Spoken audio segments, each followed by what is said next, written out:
Hello friends, Pandian store serial இனி வரப்போகிற எபிசோட்ஸ்க்கான review தான் பார்க்க போகிறோம். அடுத்தடுத்த சுவாரஸ்யங்களை தெரிஞ்சுக்கிறதுக்கு இந்த வீடியோவை ஸ்கிப் பண்ணாமல் கடைசி வரைக்கும் பாருங்கள். பாண்டியன் குடும்பத்து மேலே எந்த தப்புமே இல்லைன்னு போலீஸ் ஸ்டேஷனில் கையெழுத்து போட்டு வெளியே வந்துடுறாங்க.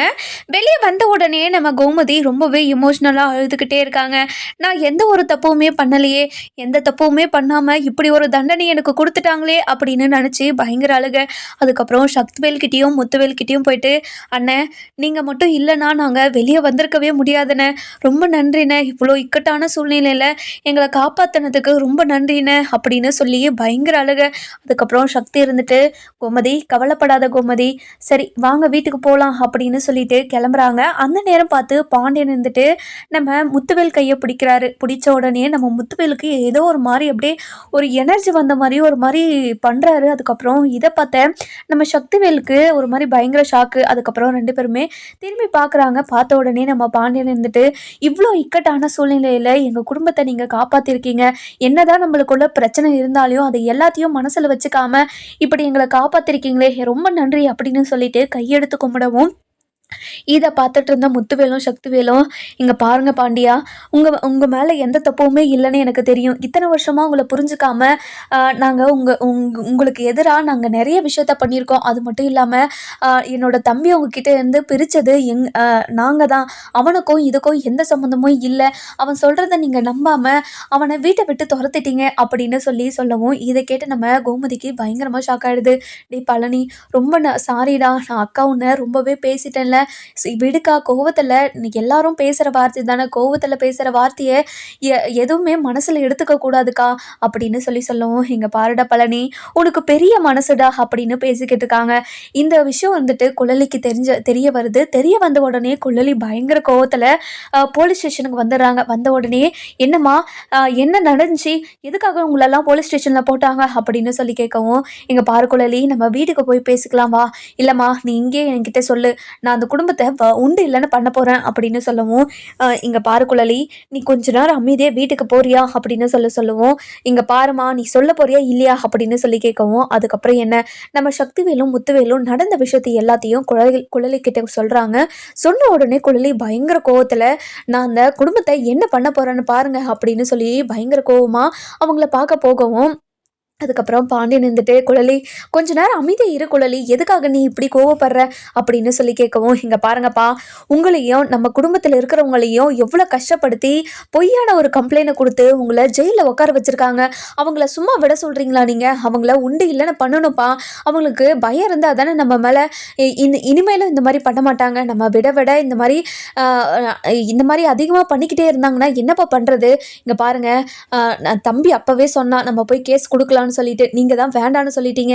இப்போ பாத்தீங்களா யார் அனுபவிச்சுக்கிட்டு இருக்கிறதுன்னு பாத்தீங்களா அப்படின்னு சொல்லி பேசிக்கிட்டு இருக்கவும், அந்த நேரம் பார்த்து நம்ம சக்திவேலும் முத்துவேலும், இங்க பாருமா, கொஞ்சம் அவசரப்படாம இரு, நம்ம இப்பதான் ஜாமீன் வாங்கிட்டு வீட்டுக்கு போறோம்.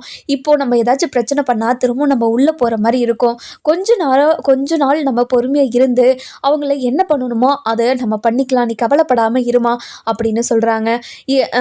இல்லமாமா அப்படின்னு சொல்லவும், இங்க பாருங்க, எல்லாரும் வீட்டுக்கு போகலாம் வாங்க அப்படின்னு சொல்லி சொல்லவும், எல்லாருமே வீட்டுக்கு போயிடுறாங்க. அதுக்கப்புறம் முத்துவேலுக்கும் சக்திவேலுக்கும் கோவம் தாங்கலை. இப்படி ஒரு குடும்பத்தை நாங்கள் பார்த்ததே இல்லை, இப்படி ஒரு ஃப்ராடுத்தனத்தெல்லாம் பண்ணிக்கிட்டு இருக்காங்களே. சரி பாண்டியா, நீ போயிட்டு அந்த குடும்பத்தில் இருக்கிறவங்க நகை 80 பவுன் போட்டாங்கன்னு சொன்னீங்க இல்லையா, அந்த நகையெல்லாம் கொண்டு வாங்க, போய் கொடுத்துட்டு வந்துடலாம் அப்படின்னு சொல்லவும், அங்கே தான் ஒரு விஷயமே இருக்குது. அதுக்கப்புறம் நம்ம பாண்டியனும் கோமதியும் அந்த நகையெல்லாம் எடுத்துகிட்டு வந்து கொடுக்குறாங்க. கொடுத்த உடனே நம்ம அதாவது ராஜுக்கும் நம்ம மீனாக்கும் இந்த விஷயம் தெரியல, அதாவது இப்படி தான் பண்ண போகிறாங்கன்னு தெரியல. அதாவது 80 பவுன் நகை இல்லை, 8 பவுன் நகை தான் தங்கத்தை வச்சுருக்காங்க, மீதி எல்லாமே பொய்யை வச்சுருக்காங்களே, இப்போது என்னோட நகையெல்லாம் போச்சாங்க அப்படின்னு போலீஸில் இன்னொரு பொய்யை சொல்லி நாடகம் ஆட போகிறாங்க. இந்த விஷயம் நம்ம ராஜுக்கும் மீனாக்கும் தெரிஞ்சிருந்தா முன்னாடியே வீட்டில் இந்த விஷயத்த சொல்லியிருப்பாங்க. ஆனால் இதை வச்சு ஒரு பெரிய நாடகத்தை போட போகிறாங்க. அதுக்கப்புறம் முத்துவேலும் சக்திவேல்கிட்டையும் வந்து பாண்டியன் இருந்துட்டு அந்த நகையெல்லாம் கொடுக்குறாங்க. பாண்டியா, நீயும் வரியா கொடுத்துட்டு வர்றதுக்கு? இங்கே பாருங்க, அவங்க மூஞ்சை திரும்ப பார்க்கறதுக்கு என்னால் முடியாது. அவங்கள பார்த்தனா கண்டிப்பாக நான் பயங்கர கோபமாக ஆயிடுவேன். அதனால் நான் அவங்கள பார்க்க விரும்பலை. நீங்களே போயிட்டு கொடுத்துட்டு வந்துடுறீங்களா அப்படின்னு சொல்கிறாங்க. அப்பா நான் போகிறேன்ப்பா, மாமா நம்ம போகலாம்ப்பா மாமா அப்படின்னு சொல்லவும், இதை கேட்ட நம்ம சக்திவேலும் முத்துவேலும் சரிம்மா வா போகலாம் அப்படின்னு சொல்லி கூட்டிகிட்டு போகிறாங்க. கூட்டிகிட்டு போன உடனே போலீஸ் ஸ்டேஷனில் நகையை ஹேண்ட் ஓவர் பண்ணுறாங்க. பண்ணுறாங்க. அதுக்கப்புறம் நம்ம பாக்கியம், மாணிக்கம், அதுக்கப்புறம் மயிலுன்னு சொல்லிட்டு 3 பேருமே நின்றுட்டுருக்காங்க. நின்றுட்டு இருக்க உடனே நம்ம குழலியை பார்த்துட்டு மயில இருந்துட்டு அண்ணி அப்படின்றாங்க. ஏச்சி நிறுத்தடி, யாரடி அண்ணின்னு கூப்பிடுற அப்படின்னு சொல்லவும் இதுக்கு கேட்ட போலீஸ் இருந்துட்டு, மா இது போலீஸ் ஸ்டேஷனுமா, நீங்கள் சண்டை போகிறதா இருந்தால் வெளியே போய் சண்டை போடுங்க அப்படின்னு சொல்லிடுறாங்க. அதுக்கப்புறம் என்ன, போலீஸ்கிட்ட அந்த நகையை வந்து முத்துவேலும் சக்திவேலும் கொடுக்குறாங்க. கொடுத்த உடனே போலீஸ் எல்லா நகையும் கரெக்டாக இருக்கான்னு செக் பண்ணிக்கோங்கம்மா அப்படின்னு சொல்கிறாங்க. அதுக்கப்புறம் என்ன, அதாவது நம்ம பாக்கியம் இருந்துட்டு இதை வச்சு ஒரு பெரிய பிளான் பண்ணியிருக்காங்கன்னு யாருக்குமே தெரியல. அந்த நகையை பார்க்குற மாதிரி பார்த்துக்கிட்டு இருக்காங்க.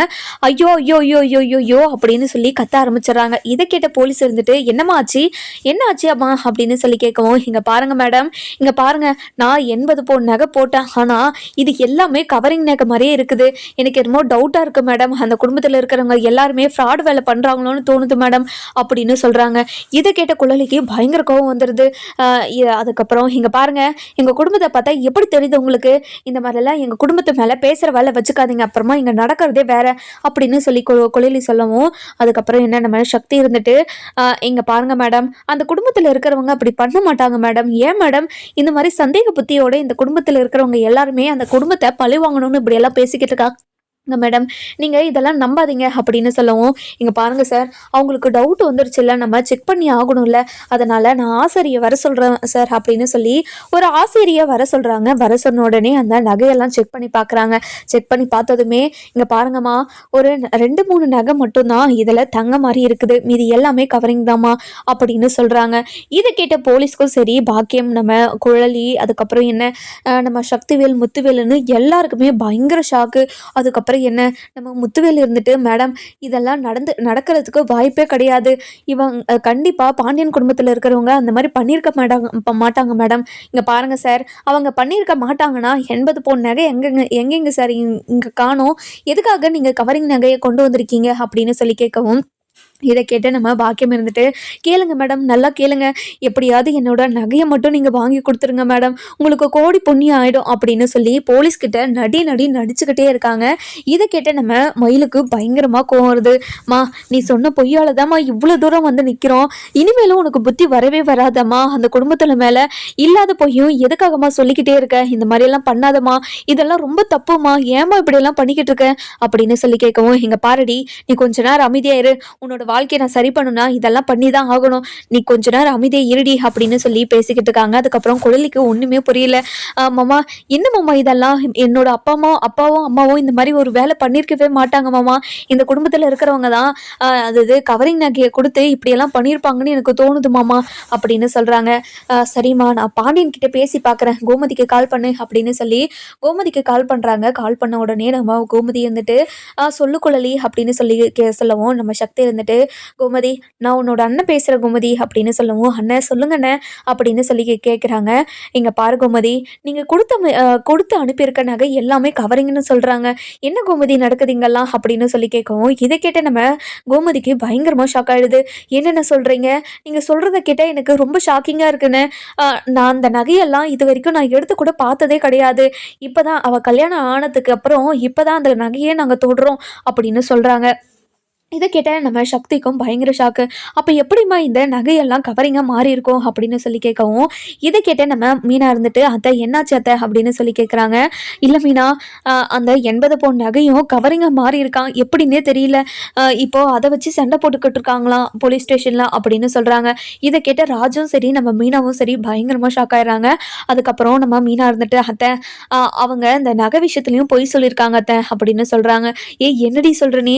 ஆமாத்த, 80 பவுன் நகையில 7 பவுனோ 8 பவுனோ தான் தங்கம் அத்தை, மீதி எல்லாமே கவரிங், நம்ம கிட்ட பொய் சொல்லி ஏமாத்திருக்காங்க அத்தை, அதனால தான் அது எல்லாமே கவரிங்கா இருக்கு அப்படின்னு சொல்றாங்க. இங்க பாருடி, உனக்கு எப்படி தெரியும்? இங்கே பாருங்க அத்தை, இந்த விஷயத்த நான் உங்ககிட்ட சொல்லலை, இதுக்கு முன்னாடியே உங்ககிட்டே சொல்லலான்னு நான் எத்தனையோ முறை வந்திருக்கேன், ஆனால் சூழ்நிலை அந்த மாதிரி இல்லத்தை. இந்த விஷயம் வந்து எங்களுக்கு எப்போ தாலி பிரித்து கோத்தாங்கல்ல அத்தை, அப்போ தெரியும் அத்தை அப்படின்றாங்க.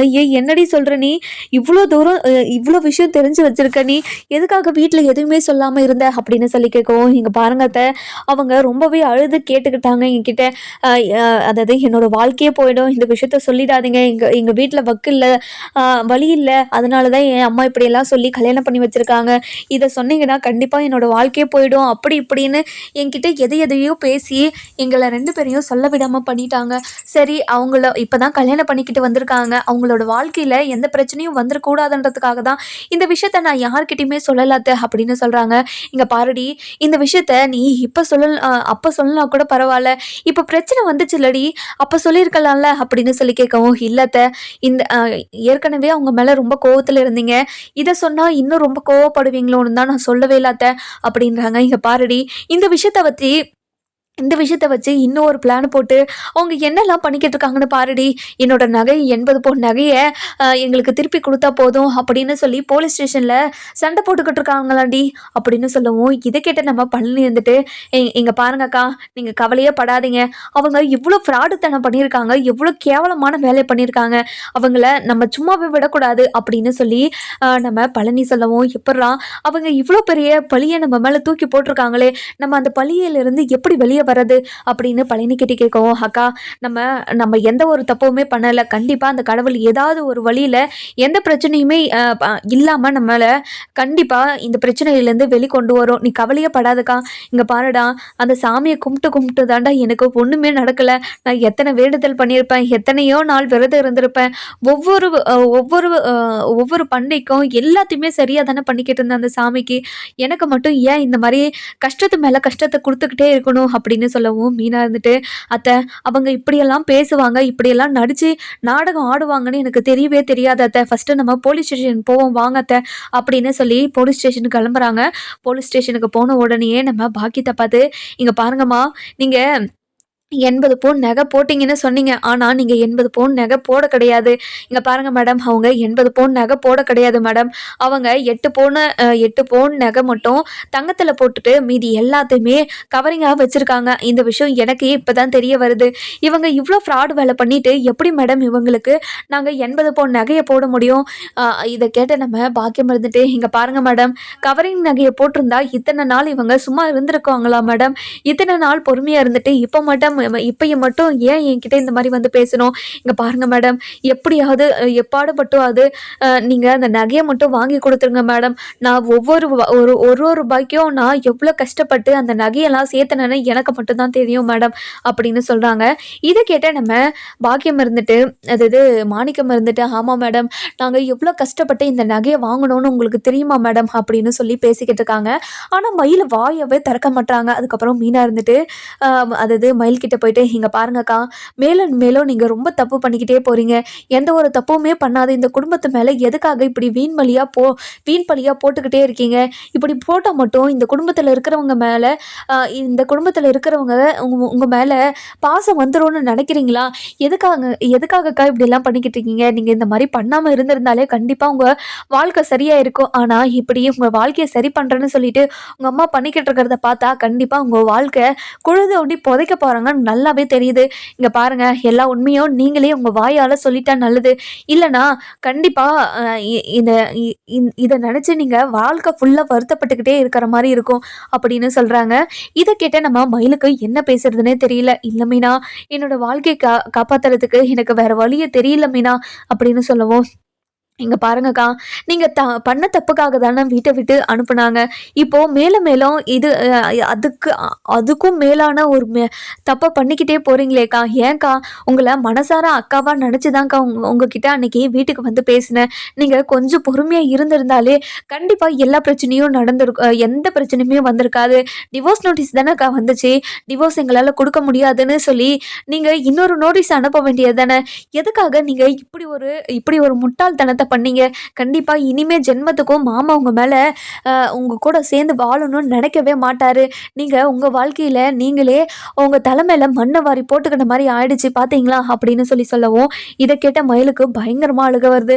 மீனா, என்னோட மாமா கூட மட்டும் என்ன சேர்த்து வச்சிரு மீனா, ப்ளீஸ் மீனா, நான் வேற எதுக்காகவும் இப்படியெல்லாம் பண்ணல, என்னோட மாமா கூட சேர்ந்து வாழணுன்றதுக்காக தான் இப்படியெல்லாம் பண்ணிக்கிட்டு இருக்கேன். என்னை யாருமே புரிஞ்சுக்காம, என் மனசுல இருக்கிற காதலையும் புரிஞ்சுக்காம எதுக்காக இப்படியெல்லாம் எல்லாரும் என்ன கஷ்டப்படுத்திக்கிட்டு இருக்கீங்க? இங்க பாருங்கக்கா, மனசாட்சியே இல்லாம பேசிக்கிட்டு இருக்காதீங்க. எந்த ஒரு தப்புமே பண்ணாதவங்கள ஜெயில்ல வந்து உட்கார வச்சுக்கிட்டு நீங்க தான்க்கா எல்லாருமே கஷ்டப்படுத்திக்கிட்டு இருக்கீங்க. யாரு நாங்க உங்கள கஷ்டப்படுத்திக்கிட்டு இருக்கோமா? மனசாட்சியோட பேசுங்கக்கா. நான் இவ்வளோ பொறுமையா பேசிக்கிட்டு இருக்கிறதே பெரிய விஷயம். நீங்க திரும்ப திரும்ப இந்த மாரியே பண்ணிக்கிட்டு இருந்தீங்கன்னா, எனக்கு பயங்கர கோவம் வந்துரும் தெரிஞ்சுக்கோங்க அப்படின்னு சொல்லவும், இத கேட்டு நம்ம மயிலும் இருந்துட்டு இங்க பாரு மீனா, இங்க பாருங்க. திரும்ப திரும்ப இந்த மாரி பேசிக்கிட்டே இருக்காதீங்க. ஃபர்ஸ்ட்டு போலீஸ் கிட்ட போயிட்டு உண்மைய சொல்லுங்க. இங்க பாரு மீனா, என்னால உண்மையெல்லாம் சொல்ல முடியாது. நீ என்ன அந்த வீட்டுக்கு கூட்டிட்டு போய் வாழ்றேன்னு சொல்லுங்க. நாங்க அதுக்கப்புறம் உண்மைய சொல்றோம் அப்படின்னு சொல்றாங்க. உண்மையெல்லாம் சொல்ல மாட்டோம். நீங்க அந்த வீட்டுக்கு என்ன கூட்டிட்டு போறேன்னு சொன்னா, கேஸ வாபஸ் பண்ணிட்டு நானும் உங்க கூட வரேன். இல்லன்னா நான் கேஸ் மேல கேஸ் போட்டுக்கிட்டே தான் இருப்பேன். உங்கள ஜெயிலுக்கும், கோர்ட்டுக்கும், ஜெயிலுக்கும் அலைய வச்சுக்கிட்டே தான் இருப்பேன் அப்படின்னு சொல்லவும், இத கேட்ட நம்ம அதாவது யாரு நம்ம பாண்டியன் இருந்துட்டு, "இங்க பாரும்மா அதாவது மீனா, நீ எதுக்காகம்மா அவங்க கிட்ட கெஞ்சிக்கிட்டு இருக்க? நம்ம மேல எந்த தப்புமே இல்லன்னு நமக்கு தெரியும்ல. கண்டிப்பா அந்த கடவுள் ஏதாவது ஒரு வழி விடுவாரு. அந்த கடவுளுக்கே தெரியும்ல, யாரு தப்பு பண்ணியிருக்கா, யாரு தப்பு பண்ணலன்னு சொல்லிட்டு. அதனால நம்ம கொஞ்சம் பொறுமையாவே இருக்கலாம். நீ கவலைப்படாம அமைதியா இரு" அப்படின்னு சொல்லிர்றாங்க. அதுக்கப்புறம் என்ன நம்ம மீனா இருந்துட்டு பயங்கர அழுக. "இங்க பாருங்க மாமா, எந்த ஒரு தப்புமே பண்ணாம நீங்க இப்படி ஒரு தண்டனைய அனுபவிச்சுக்கிட்டு இருக்கீங்களே மாமா, இதெல்லாம் பார்த்தா எனக்கு ரொம்ப கஷ்டமா இருக்குது மாமா. அவங்க எங்கள விட நீங்க அவங்கள தானே நீங்க கொஞ்சம் மரியாதையா நடத்துவீங்க. ஆனா அ உங்க உங் அவங்களே இப்படி உங்களுக்கு துரோகம் பண்ணிட்டாங்களே மாமா அப்படின்னு சொல்லி அந்த நேரத்துல நம்ம பாண்டியனை குத்தி காட்டிட்டு இருக்காங்க நம்ம மீனா. இதெல்லாம் கேட்ட ராஜ் இருந்துட்டு, "இங்க பாருங்கக்கா, உங்க மேல எவ்வளோ பாசம் வச்சிருந்த குடும்பத்து மேல இப்படி ஒரு பழிய தூக்கி இப்படி ஒரு வேலைய பண்ணியிருக்கீங்களே, உங்களுக்கு மனசாட்சின்றது ஒண்ணு இல்லவே இல்லையாக்கா? உங்க ஒழுங்கு மரியாதையா இந்த கேஸ வாபஸ் பண்ணிட்டு, நாங்க தான் எல்லா தப்புமே பண்ணோம்னு சொல்லிட்டு அவங்க கிட்ட சரண்டர் ஆயிருங்க. இல்லன்னா நடக்கிறதே வேற தெரிஞ்சுக்கோங்க." "என்ன என்ன ராஜி, என்ன நடக்கும்? என்னோட வாழ்க்கைய இந்த நிலைமையில விட்டுட்டு எப்படி நான் சும்மா இருக்க முடியும்? என்னோட வாழ்க்கைய காப்பாத்துறதுக்காக நான் ஏதாச்சும் பண்ணி தானே ஆகணும். எதுவுமே பண்ணாம நான் எப்படி அமைதியா உட்காந்துக்கிட்டு இருக்கவா?" அப்படின்னு சொல்லி கேட்குறாங்க. அதுக்கப்புறம் என்ன நம்ம மீனா இருந்துட்டு ரொம்பவே கோவமா, "அ இங்க பாருங்கக்கா, நீங்க ரொம்ப ஓவரா பேசுறீங்க. கண்டிப்பா இதுக்கெல்லாம் நீங்க அனுபவிப்பீங்க. கண்டிப்பா அனுபவிக்க அந்த நாள்ல நீங்க யோசிச்சு பார்ப்பீங்க. இவங்க சொன்னாங்களே, நம்ம அப்பவே கேட்டுருக்கலாமே. இப்போ கேட்காதனால தான் நம்மளோட வாழ்க்கை இப்படி ஆயிடுச்சுன்னு நினைச்சு ஒவ்வொரு நிமிஷமும், ஒவ்வொரு நொடியும் நீங்க கவலைப்பட தான் போறீங்க. அத நாங்க பார்க்க தான் போறோம்" அப்படின்னு சொல்லிக்கிட்டு இருக்காங்க. அதுக்கப்புறம் நம்ம பாக்கியம் இருந்துட்டு போலீஸ் ஸ்டேஷன்ல பயங்கரமா சண்டை போட்டுக்கிட்டே இருக்காங்க. அதுக்கப்புறம் என்ன நம்ம பாக்கியம் சண்டை போட்டுக்கிட்டு இருக்கிறத பார்த்த நம்ம மயில் இருந்துட்டு, "அம்மா ரொம்ப தான் ஓவரா போறாங்களே. இதுக்கு மேல போனா கண்டிப்பா நம்மள இந்த குடும்பத்துல இருக்கிறவங்க எப்படி ஏத்துப்பாங்க? நம்மளே போயிட்டு எல்லா உண்மையும் சொல்லிடவோமா? இல்ல, இல்ல வேண்டாம். இல்லன்னா என்னையும், அப்பா, அம்மாவையும் ஜெயில்ல போட்டுருவாங்களே! என்ன பண்றது இப்போ? அப்போ அப்படின்னு ரொம்பவே கோவமா பேசிக்கிட்டு இருக்காங்க. அதுக்கப்புறம் அதாவது மனசுக்குள்ளேயே பேசிக்கிட்டு இருக்காங்க. அதுக்கப்புறம் போலீஸ் இருந்துட்டு சக்திவேல் கிட்டயும், முத்துவேல் கிட்டயும், "இங்க பாருங்க சார், நீங்க 80 பவுன குடுத்து தான் ஆகணும் சார். இப்படி கவரிங் நகைய குடுத்துருக்கீங்களே, உங்களுக்கு மனசாட்சி இருக்குங்களா சார்?" அப்படின்னு சொல்லவும், "இங்க பாருங்க மேடம், எங்களுக்கு மனசாட்சி இருக்கிறதுனால தான் இப்படி உங்ககிட்ட பேசிக்கிட்டு இருக்கோம் மேடம். அவங்க எந்த ஒரு தப்புமே பண்ணல மேடம். இவங்க போட்டதே இந்த நகைய தான். இந்த நகைய கவரிங்கா இல்ல தங்கமான்னு கூட பார்க்காத அளவுக்கு அவங்க அவ்வளோ வெள்ளந்தியா இருந்திருக்காங்க மேடம். அவங்கள இப்படியெல்லாம் ஏமாத்திருக்காங்கன்னு பாருங்க மேடம்" அப்படின்னு சொல்லவும், "இங்க பாருங்க சார், அதெல்லாம் எனக்கு தெரியாது. அவங்க ஏமாத்துனாங்களா, ஏமாத்தலைனால எனக்கு தெரியாதுங்க சார். ஆனா கோர்ட்ல 80 பவுன் நகையை நீங்க கொடுக்குறேன்னு சொல்லியிருக்கீங்க. அதனால அவங்க நகையெல்லாம் நீங்க கொடுத்து தான் ஆகணும்" அப்படின்னு சொல்லிடுறாங்க. இதை கேட்டு நம்ம பாக்கியத்துக்கு பயங்கர சந்தோஷம். 80 பவுன் நகை வந்தா எப்படியாவது என்னோட பொண்ணுங்களோட வாழ்க்கையை நம்ம சரி பண்ணிடணும் அப்படின்னு நினைச்சு ரொம்ப சந்தோஷமா இருக்காங்க. அதுக்கப்புறம் நம்ம சக்திவேலும் முத்துவேலும் ரொம்பவே புத்தியா யோசிச்சு, "இங்க பாருங்க மேடம், இவங்க எப்ப நகை வாங்கினாங்கன்னு கேளுங்க மேடம்" அப்படின்னு சொல்லி கேட்கவும், "இதெல்லாம் எதுக்குங்க சார், நான் சொல்றேன் கேளுங்க மேடம்" அப்படின்னு சொல்லி கேட்குறாங்க. "அம்மா, நீங்க நகையெல்லாம் எப்பம்மா வாங்குனீங்க?"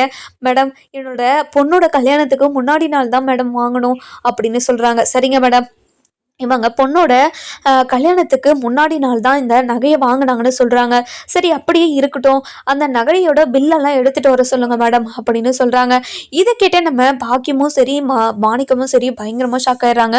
அதுக்கப்புறம் குழப்பி குழப்பி பதில் சொல்கிறாங்க. "இங்கே பாருங்கள் மேடம், அந்த பில்லெல்லாம் எனக்கு தொலைஞ்சு போயிடுச்சு மேடம். அது எங்கே இருக்குன்னு தெரியல மேடம்" அப்படின்னு சொல்லி மழுப்பிடுறாங்க. "சரிங்க மேடம், அவங்க எந்த கடையில் நகையை வாங்கினான்னு கேளுங்க மேடம். அந்த கடையில் போயிட்டு நம்ம பில்லை வாங்கிப்போம்" அப்படின்னு சொல்கிறாங்க. இதை கேட்ட நம்ம பாக்கியம் இருந்துட்டு, என்னங்க என்ன பேச்சை மாத்திக்கிட்டு இருக்கீங்களா நீங்க? 80 பவுன் நகையை கொடுக்குறீங்களா, இல்லை என்ன பண்ண போறீங்க? இல்லைன்னா நீங்க எல்லாருமே ஜெயில தான் உட்காரணும் தெரிஞ்சுக்கோங்க அப்படின்னு சொல்லவும், இங்க பாருங்க, நீங்க இன்னும் கொஞ்ச நேரத்துல யார் ஜெயிலுக்கு போக போறாங்கன்னு தெரியும் அப்படின்றாங்க. இதை கேட்ட மயில் இருந்துட்டு, இவங்க கண்டிப்பா கண்டுபிடிச்சிருவாங்க, நம்மளே நம்ம வாயால உண்மையை சொல்லிட்டா நமக்கு நல்லது, இல்லைன்னா நம்ம குடும்பத்துல இருக்கிறவங்க மேலதான் அசிங்கமா ஏதாச்சும் ஒரு கேஸை போட்டு அசிங்கப்படுத்திடுவாங்களே அப்படின்னு சொல்லி நினச்சிக்கிட்டு இருக்காங்க. அதுக்கப்புறம் என்ன, நான் நம்ம பாண்டியன் இருந்துட்டு சக்திவேல்கிட்டயும் முத்துவேல்கிட்டயும் என்னாச்சு அப்படின்னு சொல்லிட்டு கேட்கவும், இங்க பாருங்க பாண்டி, நீங்க கொஞ்ச நேரம் அமைதியா இரு அப்படின்னு சொல்லி சொல்றாங்க. அதுக்கப்புறம் என்ன, நம்ம பாண்டியன் இருந்துட்டு ரொம்பவே கோவமா நம்ம மயிலையும் மயிலோட குடும்பத்தில் இருக்கிறவங்களையும் பார்க்குறாங்க. இங்கே பாருங்க மேடம், இதுலேயே தெரியலையா அவங்க போய் சொல்கிறாங்கன்னு? அவங்க எந்த கடையில் வாங்கினாங்கன்னு தைரியமாக சொல்லுங்க. அவங்க கல்யாணத்துக்கு முன்னாடி நாள் தானே வாங்கினாங்க, ஞாபகம் இருக்கும்ல? சொல்லுங்க மேடம், அந்த கடையில் போயிட்டு பில்லை நம்ம வாங்கிப்போம் அப்படின்னு சொல்கிறாங்க. அதுக்கப்புறம் மயில் இருந்துட்டு இருந்து பார்த்துட்டு, எல்லாரும் கொஞ்சம் அமைதி இருக்குங்களா அப்படின்னு சொல்லி கத்தி சொல்கிறாங்க. இதெல்லாம் பார்த்துட்டு இருந்தேன் நம்ம மயில், ராஜி, அதுக்கப்புறம் கோமதி, பாண்டியன், செந்தில், கதிருன்னு சொல்லிட்டு எல்லாருமே பயங்கர ஷாக்கில் பார்க்குறாங்க. அதுக்கப்புறம் என்ன, நம்ம மயில் மயில் இருந்துட்டு, இங்கே பாருங்க சார், என்னோட அம்மா என்னோட வாழ்க்கையை காப்பாற்றுறதுக்காக தான் இப்படியெல்லாம் ஒரு பொய்யை சொல்லியிருக்காங்க சார். என்னோட அம்மா 7-8 பவுன் தான் தங்கமாக போட்டாங்க, இது எல்லாமே கவரிங் தான் சார். அவங்க எந்த ஒரு தப்புமே பண்ணலை சார் அப்படின்னு சொல்லி அதாவது போலீஸ்கிட்ட சொல்லவும், போலீஸுக்கு பயங்கர ஷாக்கு. அதுக்கப்புறம் சக்திவேலும் முத்துவேலும் பயங்கர புத்திசாலியா, இங்கே பாருங்க மேடம், இப்படி ஒரு ஃப்ராடுத்தனம் பண்ண கும்பலில் இருக்கிறவங்க பொய் கம்ப்ளைண்ட் கொடுத்து உங்களை இப்படி ஒரு வேலையை பண்ண வச்சுருக்காங்க மேடம்.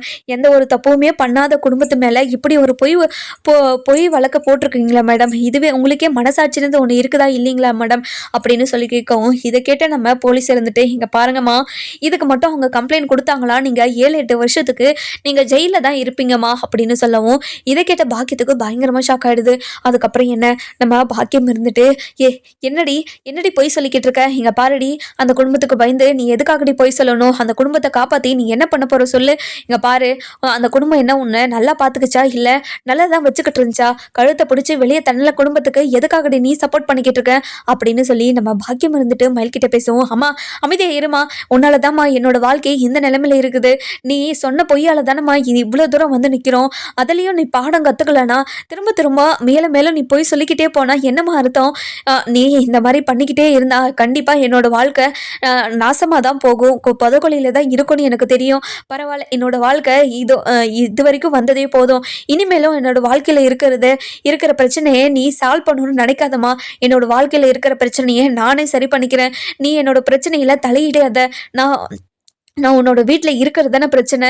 நான் கண்டிப்பாக உன்னோட வீட்டில் இருக்க மாட்டேன். நான் எங்கேயாவது போயிட்டு நான் எப்படியாவது வாழ்ந்துக்கிறேன். நீ என்னை பற்றி கவலைப்படாத. நான் ஒரு புள்ளையை தான் பெற்றிருக்கேன்னு நினச்சிக்கோ அப்படின்னு சொல்லி பயங்கர கோபமாக சொல்லவும், என் மயில், ஏன்டி இப்படியெல்லாம் பேசிக்கிட்டு இருக்கேன்? இங்கே பாருமா, இந்த மாதிரியெல்லாம் பேசிக்கிட்டு இருக்க காரணமே நீ தானே. என்னை இப்படியெல்லாம் பொய் சொன்ன வச்சது நீ தானேம்மா. நீ தானே இப்படி என்னோட வாழ்க்கை இப்படி இருக்கிறதுக்கு காரணம் நீ தானே.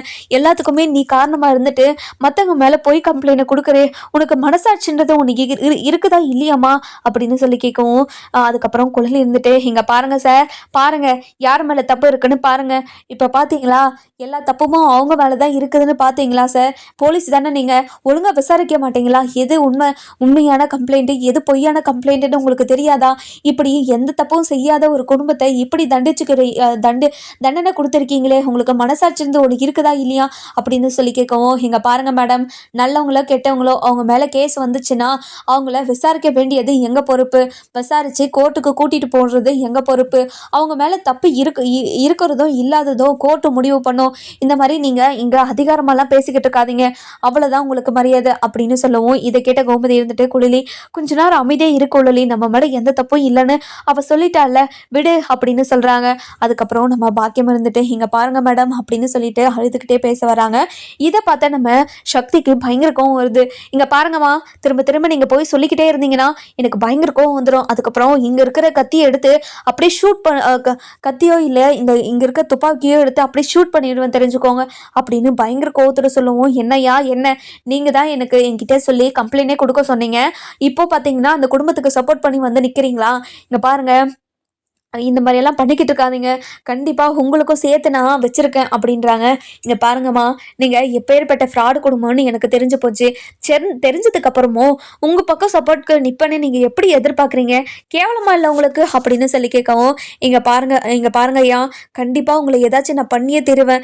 எங்களுக்கு சாதகமா பதில் சொல்றேன்னு சொல்லிட்டு, நீங்க கோர்ட்ல போயிட்டு எங்களுக்கு பாதகமா பதிலா சொல்லிட்டு வந்துறீங்க. கண்டிப்பா உங்க குடும்பத்த 2 பேரையும் நான் சும்மாவே விட மாட்டேன். உங்க நிம்மதிய கெடுக்கிறதே நான் தான். இனிமே ஒவ்வொரு நாளும் நீங்க நிம்மதி இழந்து சாக தான் போறீங்க. அதை நீங்க பார்க்க தான் போறீங்க. அதுக்கப்புறம் நான் நிம்மதியா வாழணும்னு சொல்லிட்டு என்னோட பொண்ணு நீங்களே வந்து கூட்டிட்டு போக தான் போறீங்க. அது நடக்க தான் போகுது பாருங்க அப்படின்னு சொல்லி பயங்கர கோவமா பேசிக்கிட்டு இருக்கவும், இதை கேட்ட நம்ம அதாவது சக்திவேல் இருந்துட்டு, "இங்க பாரும்மா, உன்னால முடிஞ்சத நீ பார்த்துக்கோ. உன்னால என்ன முடியுமோ அத நீ பண்ணிக்கோமா" அப்படின்னு சொல்லி நம்ம சக்திவேல் இருந்துட்டு பேசுறாரு. நம்ம பாக்கியம் இருந்துட்டு இதுக்கு மேல என்ன முடிவு எடுப்பாங்கன்னு சொல்லிட்டு நம்ம வர எபிசோட்ல பார்க்கலாம். இந்த வீடியோ உங்களுக்கு பிடிச்சிருந்தா லைக் பண்ணுங்க, சப்ஸ்கிரைப் பண்ணுங்க. மறக்காம